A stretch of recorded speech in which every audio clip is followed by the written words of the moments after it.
waxaa ka mid ah dhuusamareeb ilaa muxuu ahaayey cadaado meel u dhow soomadan gara taasi oo moogtay 60 kilomitir ah sidoo kale muxuu ahaayey gaalkacyo ilaa moogtay bartamaha gaalkacyo iyo moogtay garowe meel la yiraahdo xarfo la yiraahdo iyadana miisaaniyadeedii lagu dhisi lahaa baa taalo kambaniyadii qaadan lahaa ayaa markaas muxuu ahaayey diyaara dabcan dadka Soomaaliyeed waxay aad isku weydiinayaan mashaariicda lagu dhisayo wadooyinka waaweyn iminka ka sheekeynayso sida wadada xeebta ah ee Muqdisho ilaa Eyl oo mar la sheegay la dhisi doono Muqdisho ilaa Kismaayo Muqdisho ilaa gobolka dhexe marka iminka ma qorshe ka leedihiin mise wadooyinka qaarkood waa dhisan wadooyinka weyn ma qorshaha koowaad face-ka koowaad waxa way horta feasibility study la sameeyo daraasaad lagu sameeyo oo intaanan jidka la dhisin waxa la sii moogtahay qiimeeya muxuu ahaa daraasaad lagu sameeyaa sida uu dhismayo iyo muxuu ahaay qiimaha ku baxaya samaan gara waxa kale oo la eegaa muxuu ahaay raadka uu ku yeelanayo bulshadaasi uu dhex marayo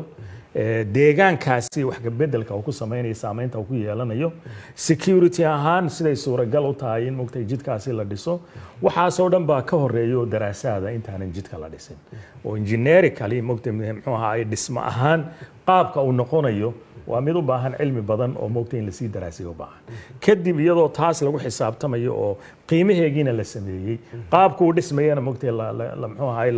la qeexay ayaa markaasi muxuu ahaay la bixin karaa in construction la geliyo hadda wajiga aan soconaay badankiisu waxa weeyaan jidadkaasi corridorska ah marka laga reebo meelaha hadda imika aan bilaabayno muxuu ahaay ma dhismihiiba uu bilaabmay ama moogtay dhawaanba uu bilaabmi doono waxa weeyaan waa face-ka koowaad ee ah in daraasaad lagu sameeyo marka jidka halkan ka baxa Muqdisho ilaa muxuu ahaay feer gaadhay oo moogtay corridor ah isku keen xidhaya muxuu ahaay dekedaheeni iyo dalkan jaarkana Ethiopia ku xidhaya in muxuu ahaay feasibility study-giisa la sameeyo meelaha qaarkoodna waxaan qorsheynay in moogtay ay daraasad ay moogtay dhismihii bilowdo oo dhawaan bilaabmay hadii la yiraahdo qaarkeedna uu socdaaba moogtay qaybtan muxuu Muqdisho iyo ilaa Balcad waa qayb kamida weeye in inta ka dambeysana qaarkoodna ay hadda dhismihii bilowdaan qaarkoodna feasibility study-gii baa muxuu ahaay badna la sameeyay badna muxuu ahaay ay socdaan waxa kamid ah muxuu ahaayay dhuusamareeb ilaa gaalkacyo oo jidkeeni weynaa ee dheeraa ee isku xidhay gobolada oo Muqdisho intuu ka baxo gobolada dhexe marayay ilaa Burco ilaa waqooyi tagay moogtaanigiis jidkaasi in isagana dib u habeyn lagu sameeyo marka qaybo kamid ah feasibility study mar hore la soo sameeyay marka dhuusamareeb ilaa gaalkacyo ku dhow iyaan muxuu ahaa dhismihii aan hadda muxuu ahaa saxiixayna oo markaasi uu bilaabmaya gaalkacyo ilaa muxuu ahaayay bartamaha garowe iyo gaalkacyana sidaas oo kale ayaa markaas insha Allah bilaabmi doona oo aan bixinay birkii iyo kambaniyadii muxuu ahaay runtii sameynaya ay diyaar u yihiin marka waxna waa moogtay jidadkaas waxna waa wax construction-keedii galay sida muxuu ahaay misalan jidka muxuu ahaay ka soo bilaabmay Lowi Cadde ilaa muxuu ahaay Zaylac isagana birkiisii iyo moogtahay qandaraasyadiisii kambaniyadii qaadanayeen dhisi lahaa ayaa muxuu ahaay iyadana muxuu ahaay lagu jiraa waayo horaa loo sameeyay feasibility study-giisa oo 200 oo muxuu ahaay 80 kilomitir oo markaas iyaguna isku xidhaya regionka isku xidhaya waa corridor way isaguna sidoo kale hadda daraasadii feasibility study-ga waxaan bilaabaynaa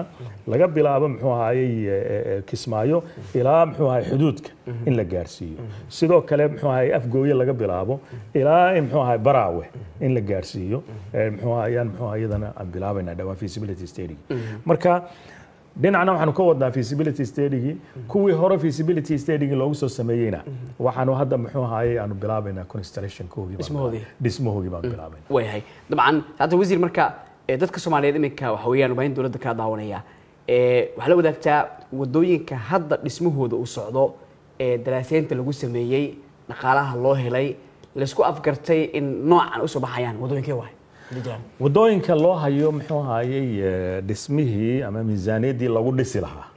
waxa kamid ah dhuusamareeb ilaa muxuu ahaayay cadaado meel u dhow soomadan gara taasi oo moogtay 60 kilomitir ah sidoo kale muxuu ahaayay gaalkacyo ilaa moogtay bartamaha gaalkacyo iyo moogtay garowe meel la yiraahdo xarfo la yiraahdo iyadana miisaaniyadeedii lagu dhisi lahaa baa taalo kambaniyadii qaadan lahaa ayaa markaas muxuu ahaay diyaara daraasad hore loogu sameeyay sidoo kale muxuu ahaayay buundooyinka muxuu ahaayay beledweyne ilaa muxuu ahaa kala beyrka la gaarayo iyadana muxuu ahaay buundooyinka ilaa 9 buundo lacagtoodii loo hayaa in la dhiso oo dhismihii lagu bilaabo muxuu ahaay sidoo kale kan waa socdaa muxuu ahaayey muqdisho ilaa balcad oo doonaynayna muxuu ahaa lagu sii la gaarsiiyo ilaa warta sheekha iyadna waa mid socda oo moogtay shaqadeedii socoto oo already la dhisay ilaa balcad ilaa afgooyana waa la dhisay waa wax socda weeye muxuu ahaayey gobolka Gedo dhowr meelood baan iyagana saas oo kale oo isku xidhka muxuu ahaa Kenya iyo Ethiopia iyo moogtay mandiqadaas iyadana moogtay dhowr meelood oo jid baan iyo buundooyin baan muxuu ahaa ka wadnaa oo iyadana kambeynadii dhisi lahaa ay diyaar yihiin lacagtiina muxuu ahaayey loo hayo lagu dhisi lahaa la hayo marka meelaha dhismuhu ka socda waa taas weeye waxa intaa dheer magaalooyinka muxuu ahaayey dib u dhiskooda iyo dib u habayntooda iyadana waa mid moogtay lacagtiisa mashruuca nagaad oo markaasi uu wado oo iyadana muxuu ahaayey taalo miisaaniyadeedii ay taalo oo qorshayaasha noogu jiro badankooga ay isticmaaleen gobolka Banaadir uu ka mid yahay ayaa iyadana socota ilaa 4 jid oo gobolka Banaadir ka mid ah ayaa markaasi muxuu ahaayey aan isagana la wadaa marka hawlahaas oo dhan waa kuwa socda weeye oo muxuu ahaa runtii oo dhismo oo miisaaniyadiisii loo hayo way wadada dheer ee dabcan Muqdisho ilaa Kismaayo ila halkan yahay wadada dheer ee muxuu ahaa Muqdisho ilaa Kismaayo qayb ahaan baan hadda muxuu ahaa ka qaadnaa iyadoo duruufaha moogtahay muxuu ahaa nabadgelyo amni la eegayo ayaan muxuu ahaa feasibility-ga wax la gaarsiin doonaa inta badan halkan Muqdisho ilaa muxuu ahaa Kismaayo inta badan feasibility study-geedii la sameeyo qaybo yaryar baa muxuu ahaa ka soo haray qaybahaasna in la dhameystiro mustaqbalka ayaan rajaynaynaa haddii la yiraahdo marka Kismaayo laga qaaday ilaa xuduudka muxuu ahaa Kenya halkaasina corridor-ka feasibility study-giisii daraasadiisii isagana la dhameystiro hadduu qorsho muxuu ahaa ugu jira dhawaanahan baan bilaabaynaa insha Allah haddii la yiraahdo